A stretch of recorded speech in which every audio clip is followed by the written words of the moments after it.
A broke stunt performer rescues a woman from a burning yacht. He never expected she was a millionaire's daughter. The ocean sparkled under the late afternoon sun, a million diamonds tossed onto the deep blue. To most, it was paradise. To Caleb Dawson, it was just another backdrop to the life he was barely holding together. Standing barefoot on the cracked pier, his worn jeans stiff with salt, he watched the glittering yachts bobbing gently in the marina. They were a world away from his reality, white, shining fortresses of wealth and luxury, symbols of lives he would never touch. Caleb wiped his forehead, his muscles aching from another day of scrounging for odd jobs. Once, not long ago, he had been a rising star in the stunt world, fast cars, daring leaps, explosions that could make a man's heart dance in his chest. But injuries and bad luck had piled up faster than the money could come in. Now, with nothing but an old motorcycle and a pile of unpaid bills, Caleb was just another drifter chasing a dream that had long slipped through his fingers. He was about to turn away, resigning himself to another night spent fixing the bike he'd been trying to sell, when he caught sight of smoke, thin, black, ominous, rising from the edge of the marina. His heart jumped. Then, a sudden flash of orange. A yacht. Fire. Without thinking, Caleb sprinted down the pier, his bare feet slapping the hot wood. People were screaming, pointing, running. But amidst the chaos, he saw her, alone, trapped on the flaming deck, waving desperately, her voice hoarse with terror. She couldn't have been more than 22, her blonde hair whipping wildly around her tear-streaked face. The gangway had collapsed, the water was too far for a safe jump.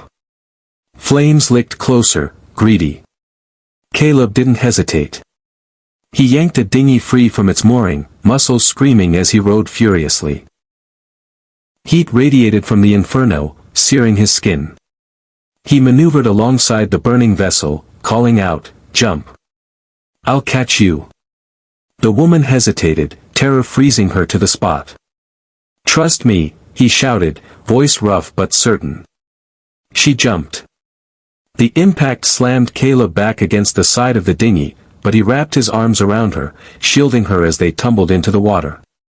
Sputtering, gasping, he kicked for the dinghy, hauling her over the side before pulling himself in, coughing hard.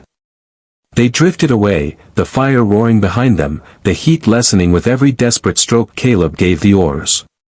When they finally reached the shore, she collapsed into the sand, shivering despite the heat.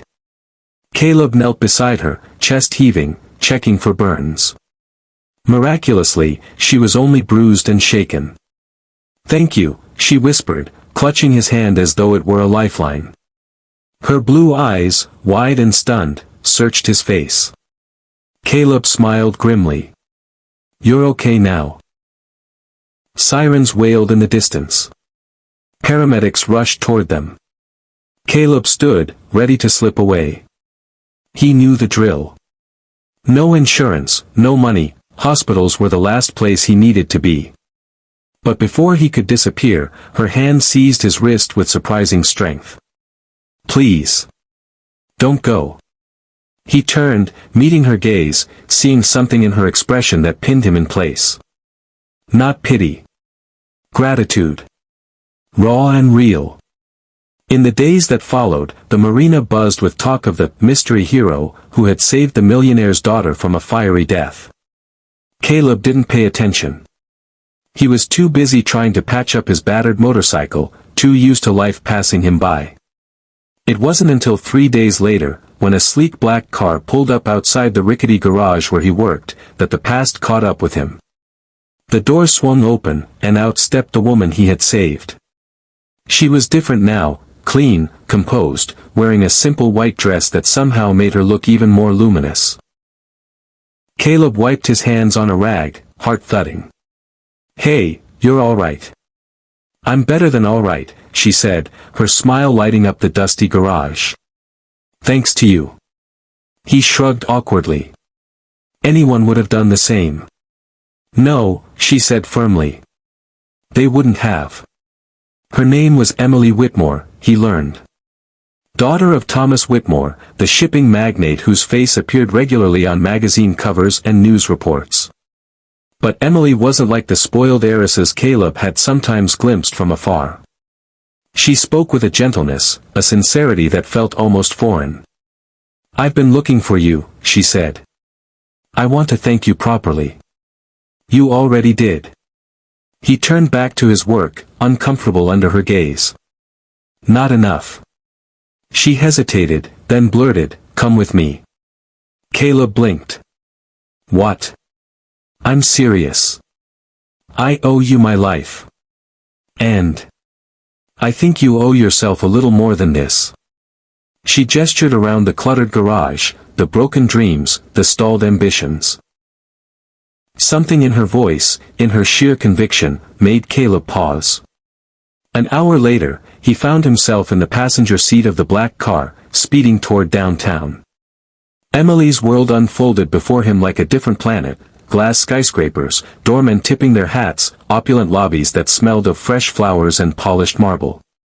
She led him to a conference room on the 42nd floor, overlooking the city like God surveying their kingdom. Waiting inside was her father.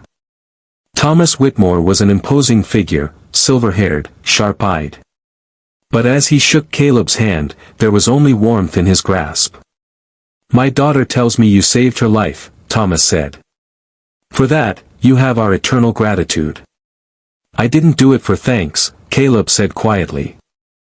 Thomas smiled. "Good. Then maybe you'll accept an opportunity instead." Caleb listened, stunned, as Thomas explained. Whitmore Industries had just launched a film division, producing action movies, needing real stunt talent. They wanted Caleb to join their team. Not charity. A job. A future. Caleb's hands trembled slightly as he signed the contract. It wasn't just the money, though that was enough to wipe out his debts and then some. It was the second chance. The belief. In the months that followed, Caleb's life transformed. He became the lead stunt coordinator on a major film. He traveled, trained, rediscovered the passion that had first led him into the dangerous, beautiful world of stunts.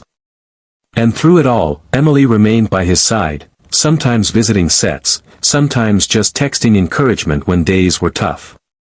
Their bond deepened, quiet and unforced, growing from friendship into something richer, steadier.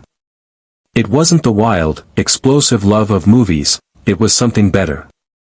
Something real. One evening, after a long shoot wrapped under a blazing sunset, Caleb found Emily waiting by his trailer, holding 2 cups of coffee and a shy smile. "I was thinking," she said, handing him a cup. "You rescued me once. Maybe, we could rescue each other for a lifetime." Caleb laughed, a real, full-hearted laugh he hadn't heard from himself in years. He set down the coffee, took her hands in his, and nodded. "Yeah," he whispered. "I'd like that." They married in a small ceremony overlooking the same marina where fate had first collided their worlds. The fire that had almost taken Emily's life had instead sparked something neither of them had ever dreamed possible, a new beginning, forged from courage, kindness, and a simple, selfless act. In the end, it wasn't about wealth, or fame, or even the second chances life sometimes threw your way. It was about the hearts brave enough to believe that even when everything burned to ashes, something beautiful could still rise.